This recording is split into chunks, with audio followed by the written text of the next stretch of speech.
Thanks for tuning in to My Valley, His Victory, hosted by me, Mackenzie Smith, where I interview Christians who love the outdoors and have walked through valleys in their lives. In a world of highlight reels and surface-level relationships, we all have faced hardships. I believe our experiences can be encouraging to others if we have the courage to be vulnerable. 2 Corinthians 1 says, "The Father of compassion and the God of all comfort, who comforts us in all our troubles, so that we can comfort those in any trouble with the comfort we ourselves receive from God." My goal is to inspire you to come to the Creator through His creation and connect you with Christians who have been through similar experiences. I pray that this podcast encourages you if you are in a valley and pushes you to share how God has turned your past valley into His victory. On today's episode of My Valley, His Victory, we have Brad Felton, the face behind As the Crow Flies Hiking Instagram and YouTube page. When Brad is not backpacking, kayaking, or hiking, he is an attorney and prosecutor working for the United States Attorney's Office as a federal prosecutor. Backpacking is his passion and saved his life from issues of depression and the anxiety of a stressful work life. He started the YouTube channel As the Crow Flies Hiking in early 2019 to document some of his trips, and this has turned into a happy place for him. His journeys have led him to find friends of faith, and he even has a group of people in Alabama and Georgia called the Pinhoti Mafia. This is taken from their love of the Alabama home trail, the Pinhoti Trail. He has also created multiple challenges for hikers like himself who cannot do a long-distance trail due to work and family obligations. When he retires, he has hopes to thru hike the Appalachian Trail. Thanks so much for being with us today, Brad. Hey, thank you for having me, Mackenzie. I appreciate it. Yeah, absolutely. I'm so excited to meet you and just have you on here. I know I just read your bio, but why don't you go ahead and just tell our listeners a little bit more about yourself and who you are? Well, that's about it, really. No, I mean, I just consider myself a backpacker, really. I mean, the job stuff is to pay the bills, but pretty much I love to backpack. And I do love, it's weird, I love editing video. Not a lot of people will say that, but that's a lot of fun. So when I got into backpacking, I also liked to make these videos and, just have a passion for getting outside and seeing God's creation. And I like to kayak too, but I don't get to kayak as much. I mean, you got to use what little time you have. So my first passion is backpacking. So I do mostly that. And yeah, I'm an attorney and pretty much that's it. I mean, I love backpacking. That's pretty much all you can say. Hey, that's okay. If you find something and you love it and you can make that your whole identity, then we love that.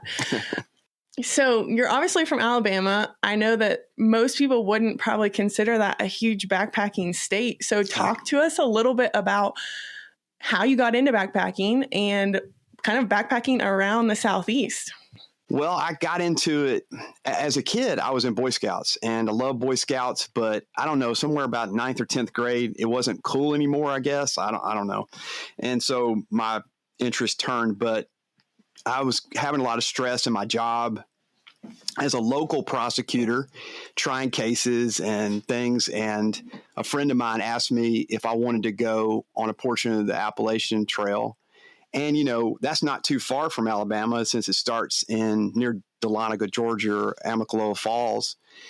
So basically 4 hours or so, I was there and we were hiking and I borrowed everything that I could borrow to do it because I had no gear and just fell in love with it. We hiked in the snow and we hiked to a shelter and then got to see a gap in the mountain views. And I don't know, some of the stress of the job kind of went away after about the second day. And I was like, I could get into this. Now, I wasn't in shape and I was felt like I was going to die at times, but it worked for me. I mean, I really felt some of the stress go away. And so I just continued on. That was 22 years ago as an adult, and I'm still doing it.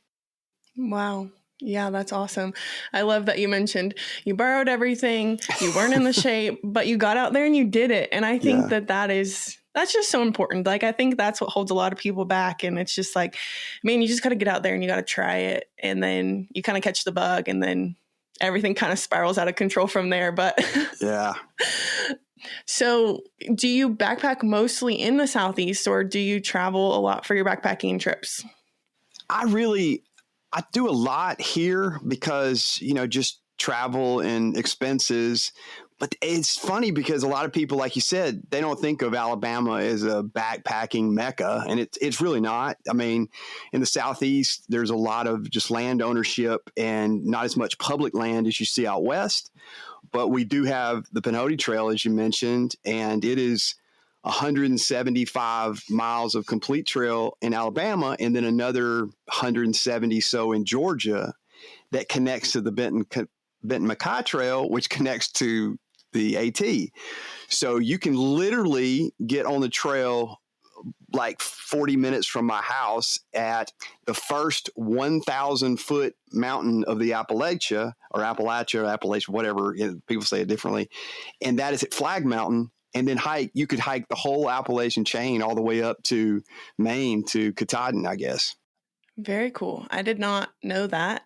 I lived in Alabama for a short time and definitely didn't get out and hike as much as I would like, but I've definitely heard so many good things about it now that, of course, I'm gone. But yeah, that's usually the case, right? Yeah, but the good part is my husband's family is from there and still lives there, so we go back every year, and so definitely we'll have to get some time on trail in there and explore Alabama a little bit because I don't really feel like I did that.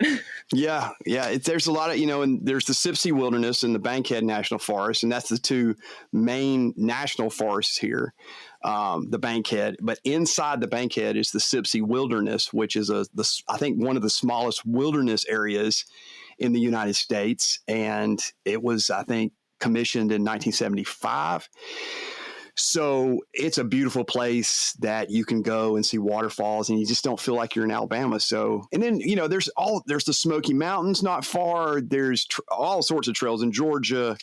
So yeah, there's places within 4 hours of me that I can really go and backpack all I want. Yeah, I love that. That's amazing. So kind of talk to us about how the YouTube channel got started and kind of what listeners could expect if they tuned in. The YouTube channel, I think, started in 2019.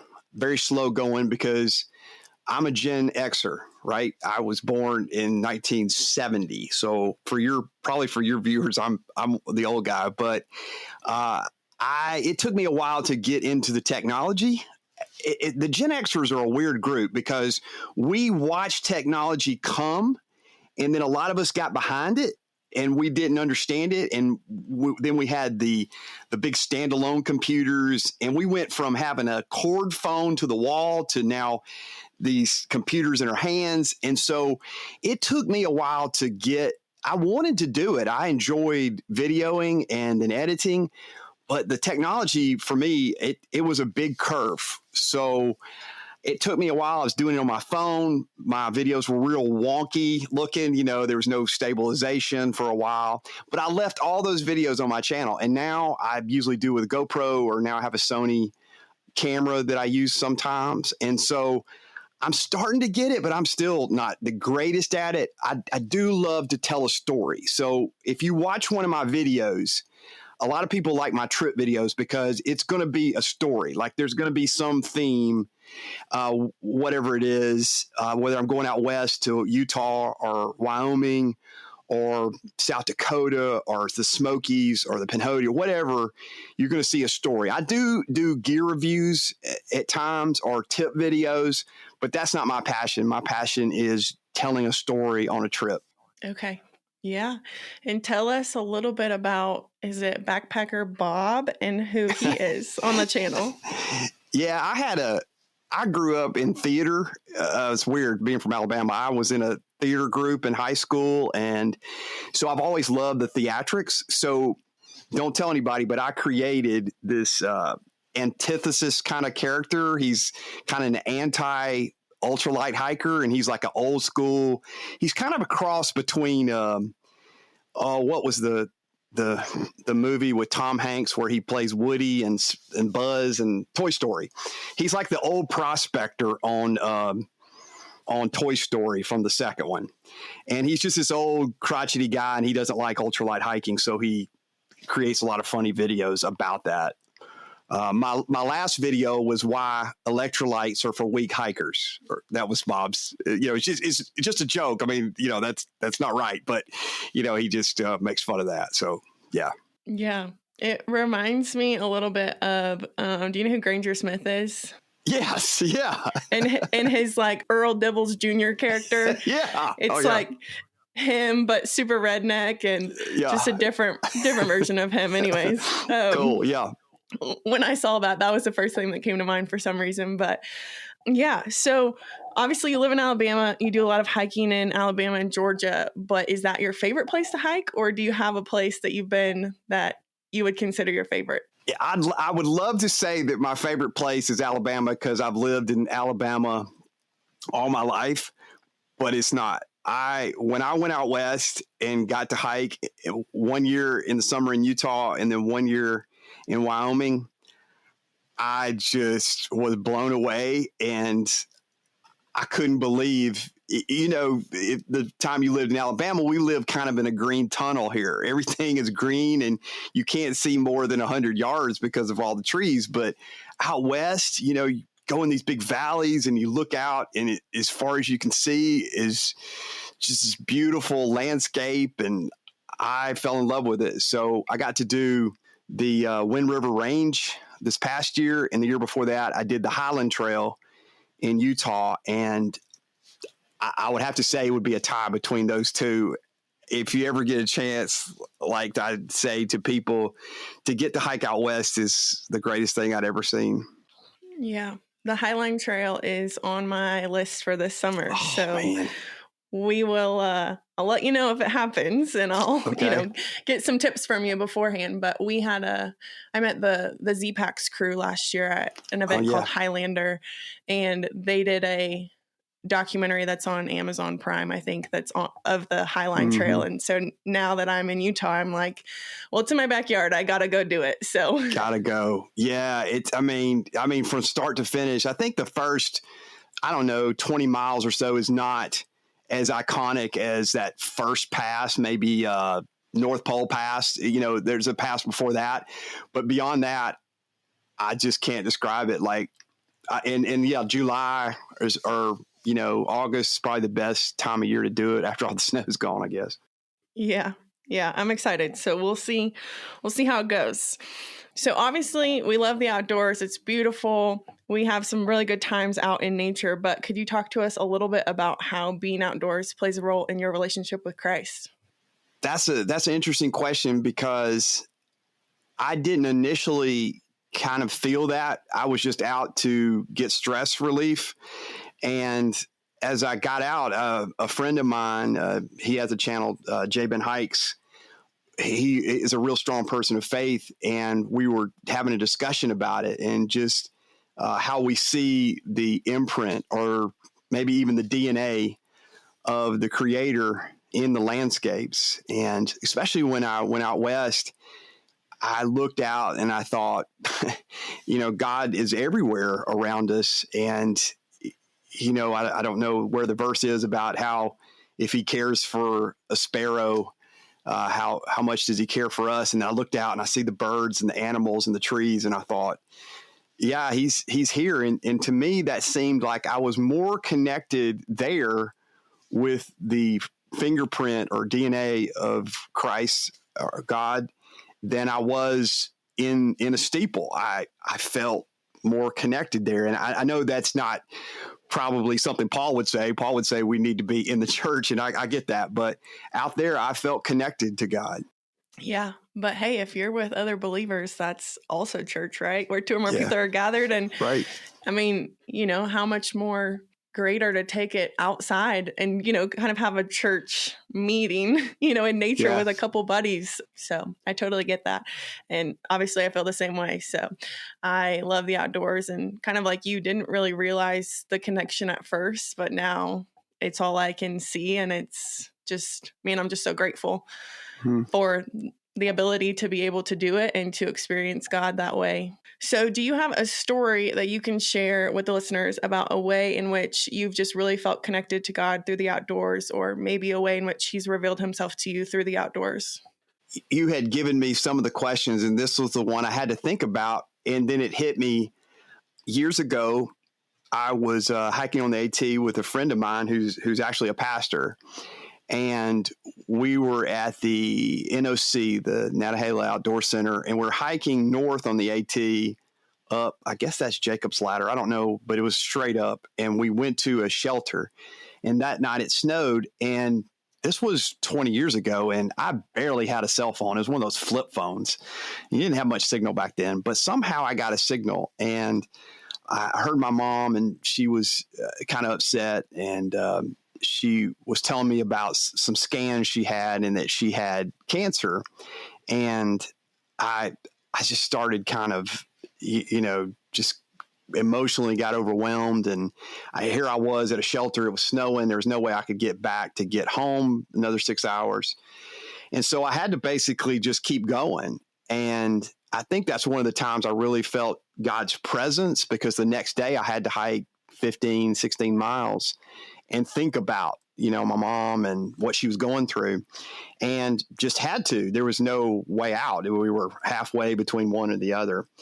And I really felt God kind of quiet me, and my, my presence with him, just, it felt very connected to God there. And he just said, hey, it will be okay. Now, I didn't audibly hear that, but I just felt like this is going to be okay. And there was a reason why I was outside, because that was a place that usually calmed me. So yeah. And then she's fine. She's fine. She got through treatments, and she's, still with us. But that was a time I really felt God's connection in the outdoors. Yeah. Thank you for sharing that. I just see that as like God's kindness, and, just allowing you to be there and allowing you to have that peace that the outdoors brings, and then have him come beside you and walk through you as you walked, the rest of the trail. So thank you for sharing that. So kind of in your everyday life, or, for a listener who lives in a city that doesn't get to go out on trails very often, what are some ways that they can start connecting with God through the outdoors without going on these big, crazy trips? Well, I think that's hard for me to say, because it's always been my safe place is to go on a longer trip. But I think maybe just going to a park and hiking, or taking a walk, even if it's in your neighborhood. It doesn't have to be a long backpacking trip. And I would say that's a good place to start. If people want to go to the outdoors, start with a day hike. But there's there's a state park near me, and just getting away from seeing asphalt and buildings is a good way to kind of connect with God. And even taking verses with you that, or a prayer book or something, and reading it, just going to a quiet place where you don't hear the noise of the city for a bit, can be a very calming and devotional place to be in the presence of God, I guess. Yeah, you just got to find that quiet place, wherever that is. All right, so switching gears a little bit into the title of this podcast, My Valley, His Victory, would love for you to share a valley or season of wilderness that you experienced and what God taught you or maybe prepared you for in that season. I remember when you contacted me, that was the main kind of hurdle for me to do this, because that was, you said, no, you may not be comfortable with this. And I thought about it, and I thought, well, I can tell to some extent, but for me, and I've kind of alluded to it, it is, I believe now that I'm over 50, I don't really care as much what people think of me, or the stereotypes of that men have in relation to their mental health. But going backpacking, again, helped me with a lot of stress that I have in a kind of stressful job. My job is not any stressful than anybody else's, but it's stressful to me, whereas anybody else, their job is probably stressful to them. And, just dealing with a lot of, prosecutions of people, and seeing victims and things over the years, just kind of got me to a place where I was burned out, a lot of anxiety, a lot of stress. And then turning 50, you see more in the rearview mirror than you do in the windshield. And I did a lot of reflecting, self-reflecting. And just went through a period of years where just depression kind of set in, with just different events that happen. And I just kept asking God, why? Why am I having to go through this? I've never really had any seasons like this before. I've always been a happy person, always, try to be funny, try to make people happy. But I just couldn't get through it. I didn't understand it, didn't know why certain things were happening to me in my life. And it's one of those things where, how God just eventually says, you're going to have to give this to me, whether you want to or not. And if you don't, then you're just going to have to sit in it. And finally, I just decided to give it to him and say, I can't deal with this anymore. It's not everything that I've ever known for 50 plus years is not working. And that's all that self-reliance. And I think that a lot of men in particular don't want to share things like that, even though they go through it, because the stereotypical male doesn't want to express feelings. And I get that. It's just how I grew up.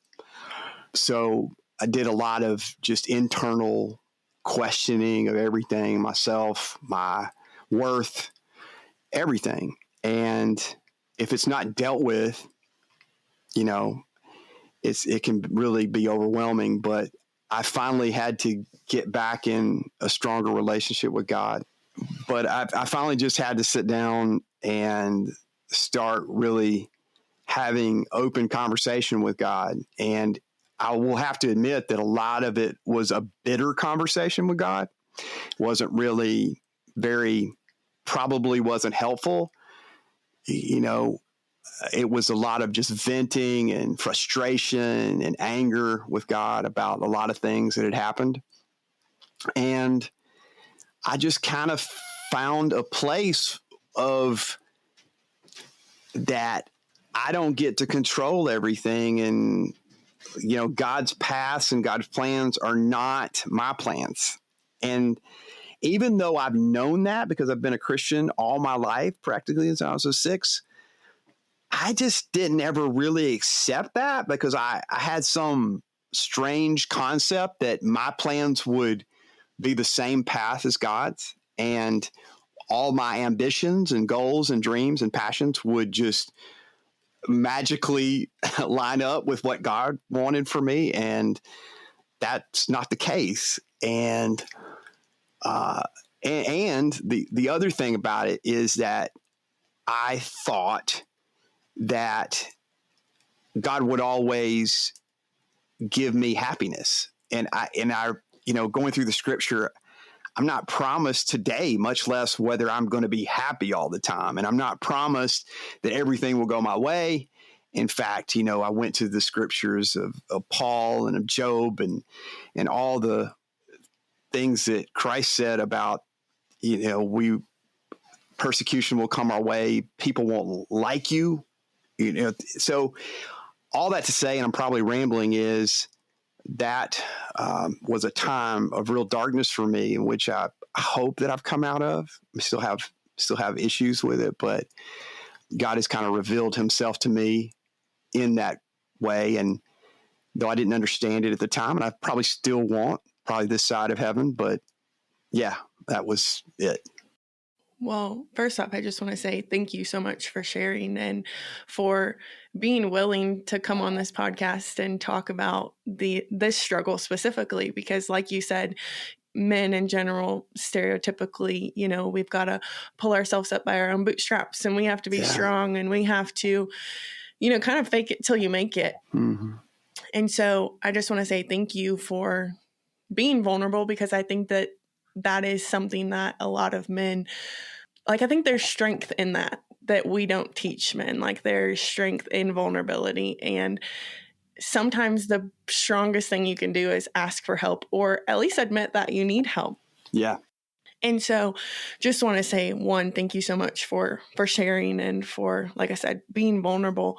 I know that this isn't always the easiest thing for some people, but I just love what you said about, kind of wrestling with God and having those bitter, angry conversations. And I think you said that may not be the best way to handle it, but I think a pastor, I think it's Michael Todd, says like, God doesn't bless where you pretend to be.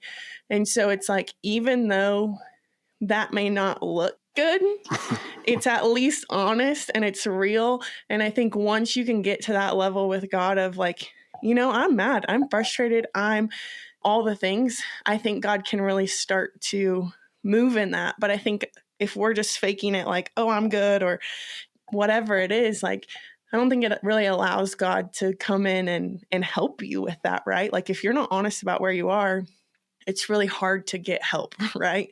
Yeah. And so I think that was really valuable.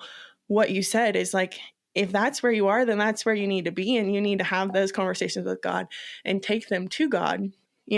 Try not to take them somewhere else. But, if you take them to God, I think that that's helpful.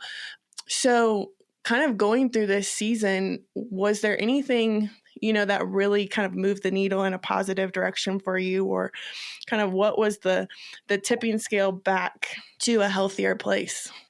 I guess that will be revealed later to me, because right now I don't know exactly if I came out of the end of the tunnel, but I do feel a lot better about a lot of situations that I've gone through, mostly because, that thing that your parents say to you when you're a kid, don't worry about the things that you can't control. You can't control what other people do to you. You can only control how you react to things, and I thought I was old enough and mature enough that I knew those things, but I probably only knew them in the surface. And I think it was God slowly revealing those things through the conversations, through worship, like music, like the song by Brandon, the Elevation music, Gratitude. But Gratitude. I remember there was some worship service I was listening to that song. And I was like, wow, I should have gratitude. It's those little things that if you're in the presence of God and you're trying to seek his understanding, that little things can kind of move the needle, like you said, and little links in the chain have kind of slowly pushed me back to a period of happiness, or at least a sense of satisfaction and gratitude. Yeah. I think that's such an important posture to have, is the sense of gratitude, right? And I think so often that's really easy to say, but it's not always, where we are. And so I think that that's, really important, and a good point to bring up, that like it just has to be a posture that we have, and we have to switch our mindset sometimes. It's not easy all the time, but it is something that we have to do. So for anybody going through this situation, but specifically men, what words of encouragement or advice would you offer to someone who's maybe dealing with, anxiety or depression? I would say what helped me more than anything was having a group. I don't know how lucky I was. I guess it wasn't luck, but how divine it was to have a group of hikers, actually a group of people from Alabama that I've met and have a group chat with, and we go on trips together, that are people of faith, a lot stronger than me, their spiritual faith in their journey, than I am in many different areas. And one of those areas was that. And having people that you can go to, whether it's a pastor or if it's a friend or just somebody that will listen, and not just listen for listening, but listening for, especially somebody who has faith, to listen for the things that God will tell them to tell you, people that have an understanding of what that means. That helped me a lot. I didn't know how much it helped me until just recently, when I started reflecting back on it, and how their words of encouragement let me know. And I think that's the biggest thing, is with men, because we are such strange, weird creatures, that we have this sense that we're not going to tell anybody when we're not feeling okay. And because it's a sense of weakness, like you said, and I'm sure women do that too. They'll share some things, but maybe not others. But that was the way with me. Is like, I didn't want to share any of this because I would appear weak, and people would think I was weak, or like, this guy's I don't want to deal with this guy. Something's wrong with him. But if you find those people that will listen and not listen just for listening's sake, but listen because they truly care for you, then you found real people. Yeah. And are these people that have been in your life for a long time, or how did you kind of find this community? It's weird. They almost all of them have YouTube channels, believe it or not. Some of them, not as long as mine, some of them longer than mine, but we all kind of connected because we're from Alabama or Georgia. And then we realized, first off, that we're people of faith or have at least think about spiritual things. That's what I always say. We think about spiritual things. And that connection is what kept us in touch and doing trips and things. Yeah, that's awesome. That through something that, you started 5 years ago, you have, been able to find this community and been able to find these guys that were able to, be with you and walk alongside you in this process. And so that's crazy to think you guys have, met through YouTube and, they haven't been your lifelong friends. I think that, so often or I'll say the way I've experienced it is as you get older, I find that it's harder and harder to make like true, deep, meaningful connections. And so the fact that you've been able to do that is really cool. I think a lot of times people think, oh, well, I'm not going to open up to someone that I haven't known and doesn't know my life story and whatever. But I think if you feel the pull and it seems to be a safe place to do it, then I think there's a reason for that. Yeah. So kind of walking through this experience, do you have a verse or something that stands out for you that kind of helped you with this process? Yeah, I think, which has kind of become a life verse or a verse that I go back to all the time. It's show me your ways, Lord, teach me your paths, guide me in your truth, and teach me, for you're my God, my Savior, and my hope is in you all day long. Psalms 25, 4 and 5.